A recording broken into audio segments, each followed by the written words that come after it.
So I got this rather interesting story here at work from a gentleman who comes from Moscow in Russia and is currently working here in the States. He told me that his sister had inherited a haunted house because we were talking about ghosts the other day. And so he talked to his sister and got this ghost story. She inherited the house, which is near the city of Maksatiha? There we go. And it is kind of in the area of Dvor Oblast, as close as I can get that. And it was a log cabin, so he thought it was at least 100 years old, probably older, but it was in these kinds of old Russian log cabin styles. So the story is that when she inherited the house, it was old and abandoned, and there was a sense of a presence of someone or something. At night, there were heavy knocks in the attic and basement, and she couldn't sleep from the noise and fear.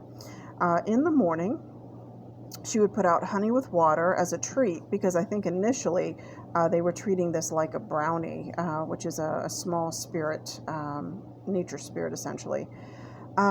He talked to his sister, and she said this did nothing because she would come home and everything was on the floor. So she called a specialist who said it was an entity.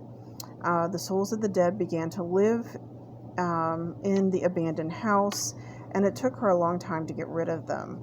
So in addition to that, they thought maybe there was some resistance because there was an abandoned well nearby, and the souls of the dead or some other entity lived over there as well. So this is actually his story up here and translated. And then this was kind of the second part. Whoops, where did that go? Let's see. Okay, here we go. So the rest of his story up here. The corners were very dark. Somehow someone was there. The feeling of someone was always present. Every night there was knocking and walking. She was actually driven out of the house at one point, and a specialist helped her. She had several sessions, and this woman who helped her would go into a trance, and she did the sessions in Moscow and remotely. They did not come to the village.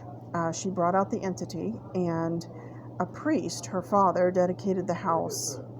They did repairs to the house, and they built a second floor to clean it up and update it, and then they had the priest bless it. So that's kind of a cool Russian ghost story.